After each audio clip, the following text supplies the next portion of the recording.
Welcome to my channel. ಇವತ್ತಿನ ವಿಡಿಯೋದಲ್ಲಿ 5 blouse cutting ಮಾಡಿಟ್ಟಿದ್ದೀನಿ. ನೋಡೋಣ ಎಷ್ಟು ಸ್ಟಿಚಿಂಗ್ ಮಾಡಬೇಕು, ಎಷ್ಟು ಸ್ಟಿಚಿಂಗ್ ಮಾಡೋದಕ್ಕಾಗುತ್ತೆ ನೋಡೋಣ. 6 ಬ್ಲೌಸ್ ಅರ್ಜೆಂಟ್ ಇತ್ತು, ಸದ್ಯಕ್ಕೆ 5 ಬ್ಲೌಸ್ ಕಟ್ ಮಾಡಿಟ್ಟಿದ್ದೀನಿ. ಇನ್ನೊಂದು ಬ್ಲೌಸ್ಗೆ ಲೈನಿಂಗ್ ಇಲ್ಲ, ಅದಕ್ಕೋಸ್ಕರ ಅದನ್ನು ಕಟ್ ಮಾಡಿಲ್ಲ. ನೋಡೋಣ ಎಷ್ಟು ಸಾಧ್ಯ ಆಗುತ್ತೆ ಇವತ್ತು ಕಟಿಂಗ್ ಮಾಡಿ ಇಟ್ಟಿರೋದನ್ನು ಸ್ಟಿಚ್ ಮಾಡೋದಕ್ಕೆ ತೋರಿಸ್ತೀನಿ. ನಿಮಗೂ ಸ್ಟಿಚಿಂಗ್ ಮಾಡಿದ ನಂತರ ತೋರಿಸ್ತೀನಿ. ಇವಾಗ ತಿಂಡಿ ತಿಂದ್ಬಿಟ್ಟು ಒಂದು ಬ್ಲೌಸ್ ರೆಡಿ ಆಯಿತು. ಈ ರೀತಿ ಇದೆ, ಪೈಪಿಂಗ್ ಹೇಳಿದ್ರು. ಆಮೇಲೆ ಇದು ಜಾರ್ಜೆಟ್ ಮೆಟೀರಿಯಲ್, ತುಂಬ ಟೈಮ್ ತೊಗೊಳುತ್ತೆ ಸ್ಟಿಚ್ ಮಾಡೋದಕ್ಕೆ. 1 ಅವರ್ ಆಯ್ತು ನೋಡಿ ಇಷ್ಟೇ. ಇದು ಚಿಕ್ಕ ಬ್ಲೌಸ್ ಸ್ಟಿಚ್ ಮಾಡೋದಕ್ಕೆ ತುಂಬ ಜಾರಾಡುತ್ತೆ ಇದು. ಈಗ ಟೈಮ್ ಕರೆಕ್ಟಾಗಿ ನೋಡಿ 11:30 ಆಗಿದೆ. ನಾನು 10:00ವರೆಗೆ ಕೂತ್ಕೊಂಡಿದ್ದೆ ಸ್ಟಿಚ್ ಮಾಡೋದಕ್ಕೆ. ಕರೆಕ್ಟಾಗಿ 1 ಅವರ್ ಆಯಿತು ಈ ಬ್ಲೌಸ್ ಸ್ಟಿಚ್ ಮಾಡೋದಕ್ಕೆ. ನೆಕ್ಸ್ಟು ಈಗ ಈ ಬ್ಲೌಸ್, ಇದು ಕೂಡ ಇವ್ರದ್ದೇನೆ. ಈ ಬ್ಲೌಸ್ ಸ್ಟಿಚ್ ಮಾಡ್ತೀನಿ ಈಗ. ನೋಡೋಣ ಎಷ್ಟೊತ್ತಿಗಾಗುತ್ತೆ, ಟೈಮ್ ತೋರಿಸ್ತೀನಿ ನಿಮಗೂ. ಕರೆಂಟ್ ಹೋಯ್ತು, ಇನ್ನೇನು ಸ್ಟಿಚಿಂಗ್ ಸ್ಟಾರ್ಟ್ ಮಾಡೋಣ ಅಷ್ಟೊತ್ತಿಗೆ. ಈಗ ಇದನ್ನು ಅಷ್ಟೊತ್ತಿಗೆ ಫಿನಿಶಿಂಗ್ ಮಾಡ್ಕೊಂಡ್ಬಿಡ್ತೀನಿ. ಕರೆಂಟ್ ಹೋಗಿದೆಯಲ್ವ, ಇದಕ್ಕೆ ಉಕ್ಸ್ ಹಾಕೋದು. ಉಕ್ಸ್ ಮನೆ ಏನು ಮಿಷಿನಲ್ಲೇ ಮಾಡಿದ್ದೀನಿ, ಜಸ್ಟ್ ಕೈಯಲ್ಲಿ ಉಕ್ಸ್ ಹಾಕ್ತೀನಿ ಅಷ್ಟೇ. ಈಗ ನೋಡಿ ಉಕ್ಸ್ ಮನೆ ರೆಡಿ ಇದೆ. ಇನ್ನು ಬ್ರಾ ಬಟನು ಮತ್ತು ಉಕ್ಸ್ ಹಾಕಿ ಓವರ್ಲಾಕ್ ಮಾಡಬೇಕು ಅಷ್ಟೇ. ಈ ಬ್ಲೌಸ್ ಕಂಪ್ಲೀಟ್ ಫಿನಿಶಿಂಗ್ ಆಗುತ್ತೆ. ಅಷ್ಟೊತ್ತಿಗೆ ಕರೆಂಟ್ ಬಂದರೆ ಇದನ್ನು ಕೂಡ ಸ್ಟಿಚ್ ಮಾಡ್ತೀನಿ. ಇದು ಒಂದು ಬ್ಲೌಸ್ ಕೂಡ ರೆಡಿ ಆಯಿತು. ಆಮೇಲೆ ಸೀರೆಗೆ ಜಿಗ್ಜಾಗ್ ಕೂಡ ಮಾಡಿದ್ದಾಯಿತು. ಬ್ಲೌಸ್ ಕಂಪ್ಲೀಟಾಗಿ ರೆಡಿ ಆಗಿದೆ. ಇನ್ನು ಓವರ್ಲಾಕ್ ಅಷ್ಟೇ ಮಾಡಬೇಕು. 1:45 ಆಗಿದೆ. ಈಗ ಅವ್ರದ್ದು ಕಂಪ್ಲೀಟ್ ಆಯಿತು. ಈಗ ಇವ್ರದ್ದು ತೊಗೊತೀನಿ. ಇವ್ರದ್ರಲ್ಲಿ ಇದು ಒಂದು ಬ್ಲೌಸು ಸ್ಟಿಚಿಂಗ್ ಮಾಡೋಣ ಅಂತ. ಕರೆಂಟ್ ಅಂತೂ 1 ಅವರ್ ಹೋಗ್ಬಿಡ್ತು ಮಧ್ಯದಲ್ಲಿ. ಹಾಗಾಗಿ ಇಲ್ಲಾಂದರೆ ಇಷ್ಟೊತ್ತಿಗೆ ಇದು ಒಂದು ಕೂಡ ರೆಡಿಯಾಗಿರೋದು. ಈಗ ಈ ಬ್ಲೌಸು ರೆಡಿ ಮಾಡ್ತೀನಿ. ದಾರ ಎಲ್ಲ ಹಾಕ್ಕೊಂಡಿದ್ದೀನಿ ಆಲ್ರೆಡಿ, ದಾರ ಎಲ್ಲ. ಈಗ ಈ ಬ್ಲೌಸ್ ಸ್ಟಿಚಿಂಗ್ ಮಾಡಬೇಕು. ಇದೊಂದು ಬ್ಲೌಸ್ ಕೂಡ ರೆಡಿ ಆಯಿತು. ಟೋಟಲಾಗಿ ಇವತ್ತು 3 ಬ್ಲೌಸನ್ನು ಸ್ಟಿಚಿಂಗ್ ಮಾಡಿದ್ದೀನಿ. 52 ಸೈಜ್ದ ಬ್ಲೌಸ್ ಇದು. ಇದಕ್ಕೆ ಫ್ರಂಟ್ ಸೈಡ್ ನಾನು ಪ್ಯಾಚ್ ಕೊಟ್ಟಿದ್ದೆ ನೋಡಿ. ಇದಕ್ಕೆ ಬಟ್ಟೆ ಸಾಲದೆ ಬಂತು. ಇಷ್ಟನ್ನು ನೋಡಿ ಇಲ್ಲಿ ಆ್ಯಡ್ ಮಾಡಿದ್ದೀನಿ ಪೀಸು. ಇಲ್ಲಿಂದ ಇಲ್ಲಿಗೆ ಆ್ಯಡ್ ಮಾಡಿದ್ದೀನಿ. ನೆಕ್ಸ್ಟು ಇಲ್ಲಿದೆ ನೋಡಿ, ಇಲ್ಲಿಂದ ಇಲ್ಲಿಗೆ ಆ್ಯಡ್ ಮಾಡಿದ್ದೀನಿ. ಇಷ್ಟು ಕಡಿಮೆ ಇತ್ತು ಬಟ್ಟೆ, ಅದಕ್ಕೋಸ್ಕರ ಆ್ಯಡ್ ಮಾಡಿದ್ದೀನಿ. ಇನ್ನು ಎಮ್ಮಿಂಗ್ ಮಾಡಬೇಕಿದು. ಎಮ್ಮಿಂಗ್ ಮಾಡೋಕ್ಕೂ ಕೂಡ 1.25 ಮೀಟ್ರ್ ಲೈನಿಂಗ್ ತಂದರೂ ಸಾಲದೆ ಬಂತು. ಈಗ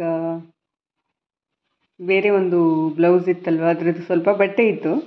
ಪೈಪಿಂಗ್ ಕೊಡೋಣ ಅಂತ ನೋಡಿದೆ, ತುಂಬ ಡಿಫ್ರೆಂಟ್ ಇದೆ. ಅದಕ್ಕೋಸ್ಕರ ಎಮ್ಮಿಂಗ್ ಪಟ್ಟಿ ಕೊಟ್ಟಿದ್ದೀನಿ. ಬ್ಲೌಸು ರೆಡಿಯಾಗಿದೆ ಕಂಪ್ಲೀಟಾಗಿ. ನೆಕ್ಸ್ಟು ಇನ್ನೊಂದೆರಡು ಬ್ಲೌಸ್ ಸ್ಟಿಚ್ ಮಾಡಬೇಕು.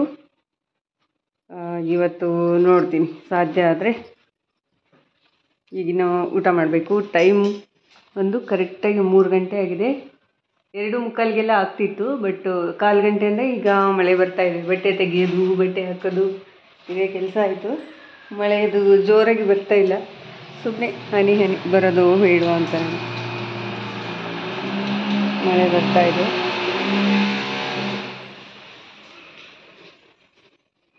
ಈಗ ಊಟ ಮಾಡಿ ನೆಕ್ಸ್ಟು ಏನು ಮಾಡ್ತೀನಿ ನೋಡೋಣ.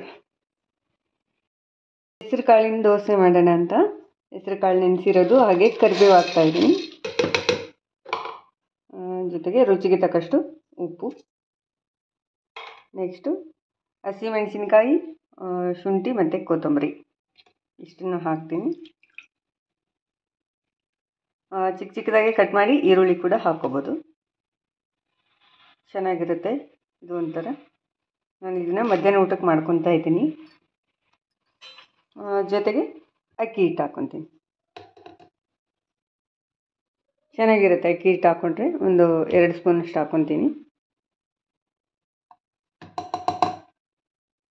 ಆಮೇಲೆ ರುಬ್ಬೋದಕ್ಕೆ ಬೇಕಾಗೋಷ್ಟು ನೀರು. ದೋಸೆ ಹಿಟ್ಟಿನ ಅದಕ್ಕೆ ರುಬ್ಕೊಂಡು ದೋಸೆ ಮಾಡ್ತೀನಿ. ರುಬ್ಕೊಂಡ ನಂತರ ತೋರಿಸ್ತೀನಿ ನಿಮಗೆ. ದೋಸೆ ಹಿಟ್ಟು ರೆಡಿಯಾಗಿದೆ. ಇನ್ನು ಸ್ವಲ್ಪ ನೀರು ಹಾಕ್ಕೋಬೇಕು, ಗಟ್ಟಿ ಇದೆ ತುಂಬ ಇದು. ಸ್ವಲ್ಪ ನೀರು ಹಾಕ್ಕೊತೀನಿ. ಆಮೇಲೆ ಈರುಳ್ಳಿ ಕೂಡ ಕಟ್ ಮಾಡ್ತಾ ಇದ್ದೀನಿ, ಈರುಳ್ಳಿ ಹಾಕೋಣ ಅಂತ. ಚೆನ್ನಾಗಿರುತ್ತೆ ಮಧ್ಯೆ ಮಧ್ಯೆ ಈರುಳ್ಳಿ ಸಿಕ್ಕರೆ. ಆಮೇಲೆ ಈ ಒಂದು ರೆಸಿಪಿನ ಹೆಸರು ಕಾಳಲ್ಲಿ ಮಾಡಿದ್ದೀನಲ್ವ, ಹೆಸರು ಬೇಳೆಯಲ್ಲಿ ಕೂಡ ಮಾಡ್ಬೋದು. ಬೆಳಗ್ಗೆ ತಿಂಡಿಗೆ ಚೆನ್ನಾಗಿರುತ್ತೆ, ರಾತ್ರಿ ಡಿನ್ನರ್ಗೂ ಕೂಡ ಚೆನ್ನಾಗಿರುತ್ತೆ. ಈಗ ನಾನು ಮಧ್ಯಾಹ್ನಕ್ಕೆ ಮಾಡ್ತಾಯಿದ್ದೀನಿ. ಬೆಳಗ್ಗೆ ಉಪ್ಪಿಟ್ಟು ಮಾಡಿದ್ನಲ್ಲ, ಉಪ್ಪಿಟ್ಟು ಒಂದು ಸ್ವಲ್ಪ ಇದೆ. ಇವಾಗ ಮಳೆ ಬೇರೆ ಬರ್ತಾ ಇದೆ, ಬಿಸಿ ಏನಾದರೂ ತಿನ್ನೋಣ ಅಂತ ಕಾಳು ನೆನೆಸಿದ್ದೆ, ಹೆಸರು ಕಾಳು ಅದಿತ್ತಲ್ವ, ಅದಕ್ಕೋಸ್ಕರ ಹೆಸರು ಕಾಳು ದೋಸೆ ಮಾಡ್ಕೊಳ್ಳೋಣ ಅಂತ. ದೋಸೆ ಅಥವಾ ರೊಟ್ಟಿ ಗಟ್ಟಿಯಾಗಿ ಹಿಟ್ಟನ್ನು ಮಾಡಿಕೊಂಡು, ಇಷ್ಟು ಗಟ್ಟಿ ಇದೆ ಅಲ್ವಾ, ಇದನ್ನೇ ನಾವು ತವದ ಮೇಲೆ ಹಾಕಿದರೆ ರೊಟ್ಟಿ ಆಗುತ್ತೆ. ಇನ್ನು ಸ್ವಲ್ಪ ನೀರು ಸೇರಿಸ್ಕೊಂಡ್ರೆ ದೋಸೆ ಆಗುತ್ತೆ. ಇಷ್ಟು ಚೆನ್ನಾಗಿರುತ್ತೆ. ನೀವು ಕೂಡ ಒಂದ್ಸಲ ಟ್ರೈ ಮಾಡಿ. ಮಕ್ಕಳಿಗೆ, ದೊಡ್ಡವ್ರಿಗೆ ಎಲ್ರಿಗೂ ಕೂಡ ತುಂಬ ಇಷ್ಟ ಆಗುತ್ತೆ, ಹಾಗೆ ಆರೋಗ್ಯಕರ ಕೂಡ.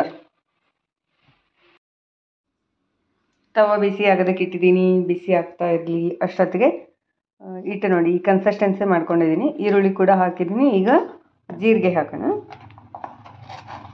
ಜೀರಿಗೆ ಮಾತ್ರ ಹಾಕಲೇಬೇಕು ಕಂಪಲ್ಸರಿ. ಆಮೇಲೆ ಇದೇನು ಹಿಟ್ಟು ನೆನೆಯೋ ಅವಶ್ಯಕತೆ ಇಲ್ಲ.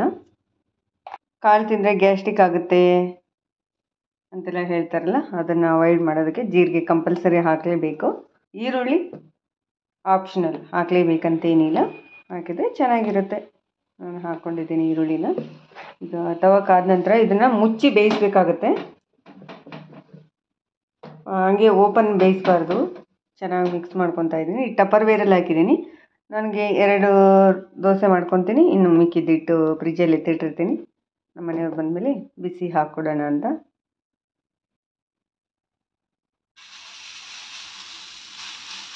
ಕೈಯಲ್ಲಿ ಬೇಕಾದ್ರೂ ತೆಳ್ಳಗೆ ಮಾಡ್ಬೋದು, ಅಥವಾ ಈ ಸ್ಪೂನಲ್ಲಿ ಕೂಡ ಈ ಥರ ಮಾಡ್ಬೋದು. ದಪ್ಪ ಇದ್ದರೆ ಏನಂದರೆ ಸ್ವಲ್ಪ ಟೈಮ್ ತೊಗೊಳುತ್ತೆ ಬೇಯೋದಕ್ಕೆ, ತೆಳುವಾದರೆ ಬೇಗನೆ ಬೇಯುತ್ತೆ, ಇಷ್ಟೇ. ಆಮೇಲೆ ಕ್ರಿಸ್ಪಿಯಾಗಿ ಚೆನ್ನಾಗಿರುತ್ತೆ ತೆಳುವಾದರೆ. ದಪ್ಪ ಇದ್ದರೆ ಸಾಫ್ಟ್ ಇರುತ್ತೆ. ನಿಮ್ಗೆ ಹೇಗೆ ಇಷ್ಟನೋ ಆ ರೀತಿ ನೀವು ಮಾಡ್ಕೋಬೋದು. ಈಗ ನಾನು ಚಿಕ್ಕದಾಗಿ ಮಾಡ್ಕೊಂಡಿದ್ದೀನಿ. ಆಮೇಲೆ ಇದನ್ನು ಮುಚ್ಚಿಬಿಡ್ತೀನಿ. ಚೆನ್ನಾಗಿ ಬೇಯಬೇಕು. ಮೀಡಿಯಮ್ ಫ್ಲೇಮಲ್ಲಿ, ಹೈ ಫ್ಲೇಮ್ ಇರಬಾರ್ದು.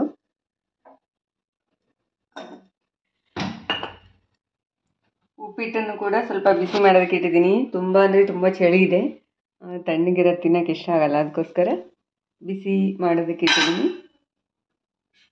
ಈಗ ದೋಸೆ ರೆಡಿ ಆಗಿದೆ ನೋಡಿ. ಅಕ್ಕಿ ಹಿಟ್ಟು ಹಾಕಿರೋದ್ರಿಂದ ಅಂಟ್ಕೊಳ್ಳಲ್ಲ.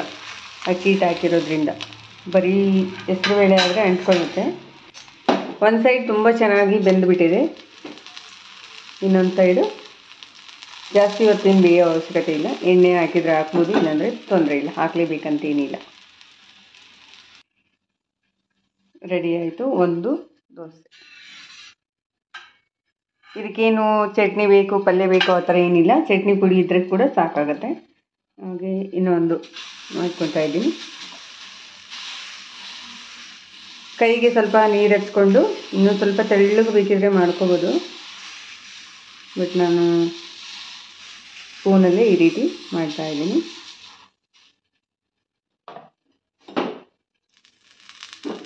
ಎಣ್ಣೆ ಅಥವಾ ತುಪ್ಪ ಹಾಕ್ಕೋಬೋದು, ಅಥವಾ ಹಾಗೆ ಕೂಡ ಮಾಡ್ಕೋಬೋದು. ಹಾಕಲೇಬೇಕಂತ ಏನಿಲ್ಲ.